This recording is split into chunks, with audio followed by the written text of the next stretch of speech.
Pernah kepikiran nggak sih, apa yang bisa bikin jutaan orang yang nggak saling kenal merasa jadi satu bangsa? Nah, hari ini kita bakal bongkar dua kekuatan besar di baliknya, nasionalisme dan jati diri bangsa. Yuk, kita mulai. Coba deh bayangin, ada sebuah komunitas super besar yang anggotanya tuh nggak kenal satu sama lain, nggak pernah ketemu muka, tapi mereka ngerasa punya ikatan batin yang kuat banget. Itulah yang namanya sebuah bangsa. Pertanyaan besarnya kan, apa sih perekatnya? Kekuatan tak kasat mata apa yang bikin jutaan orang ini ngerasa jadi bagian dari sesuatu yang jauh lebih besar dari diri mereka sendiri, dan bahkan rela berbagi takdir yang sama? Ternyata jawabannya itu jauh lebih dalam dari sekedar garis di peta atau batas wilayah. Semuanya ini soal perpaduan dua hal, sebuah gagasan yang kuat di pikiran dan sebuah perasaan yang mendalam di hati. Yuk kita kupas satu-satu.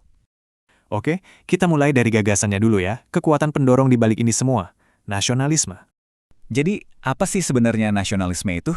Gini deh, anggap aja ini tuh sebuah ideologi, sebuah gerakan politik yang tujuannya cuma satu, memperjuangkan kepentingan sebuah bangsa, terutama buat dapat dan ngejaga kedaulatannya. Ini tuh kayak cetak biru buat ngebangun sebuah negara. Nah, ini nih cara paling gampang buat ngertiinnya. Kalau nasionalisme itu mesinnya, gerakan politik yang aktif, yang ngegas, yang membangun, maka jati diri bangsa itu adalah perjalanan yang kita rasain bareng-bareng. Nasionalisme itu aksinya, jati diri bangsa itu hasilnya. Keduanya ini nggak bisa dipisahin. Oke, mesinnya udah kita bahas. Sekarang kita pindah ke perjalanannya. Kita ngomongin soal perasaan memiliki itu jati diri bangsa atau identitas nasional. Kalau jati diri bangsa, ini sifatnya lebih personal.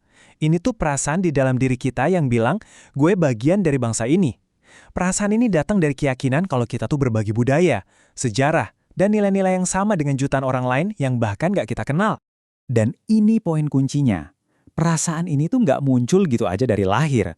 Identitas nasional adalah sesuatu yang secara sadar dan aktif dibangun loh, disusun bata demi bata seiring berjalannya waktu. Terus gimana cara bangunnya? Ya, ada pilar-pilarnya. Pertama, harus ada bahasa yang sama, biar semua orang nyambung. Terus, diciptakan sejarah bersama, sebuah cerita besar yang jadi milik semua. Lalu, diperkuat lagi pakai simbol-simbol yang bikin emosional, kayak bendera dan lagu kebangsaan. Dan terakhir, semua ini dipastiin diajarin lewat sistem pendidikan, biar terus hidup dari generasi ke generasi. Sekarang, yuk kita lihat gimana semua konsep yang tadi kedengerannya abstrak ini ternyata benar-benar nyata dan ngebentuk kehidupan kita sehari-hari. Dampaknya tuh ada di mana-mana loh. Seringnya kita malah nggak sadar. Dari hukum yang ngatur negara kita, sampai tanggal-tanggal merah yang kita rayain bareng, semuanya itu adalah wujud nyata dari ideologi nasionalisme dan perasaan jati diri bangsa. Coba deh, lihat aja di sekitar kita. Bendera yang kita kibarkan, lagu kebangsaan yang kita nyanyikan, uang yang kita pakai, hari libur kayak hari kemerdekaan, semua itu kan sebenarnya pengingat nyata dari identitas kolektif kita. Semuanya dirancang buat terus nguatin perasaan kita ini. Sebagai penutup, coba kita lihat sedikit ke depan. Soalnya, yang namanya gagasan tentang bangsa itu ya nggak diem di tempat aja. Jadi, kalau ada satu hal yang perlu banget kita ingat, ya ini dia. Jati diri bangsa itu bukan sesuatu yang kaku dan beku, yang nggak bisa berubah. Justru sebaliknya, dia itu hidup, terus bergerak, beradaptasi dan berevolusi seiring dunia yang juga terus berubah. Nah, ini yang akhirnya bawa kita ke pertanyaan besar buat masa depan. Di dunia yang makin nyambung kayak sekarang, di mana ide dan budaya bisa nyebrang batas negara dalam hitungan detik, kira-kira apa ya arti bangsa nantinya? Itulah pertanyaan yang akan membentuk dunia kita selanjutnya. Terima kasih sudah menyimak.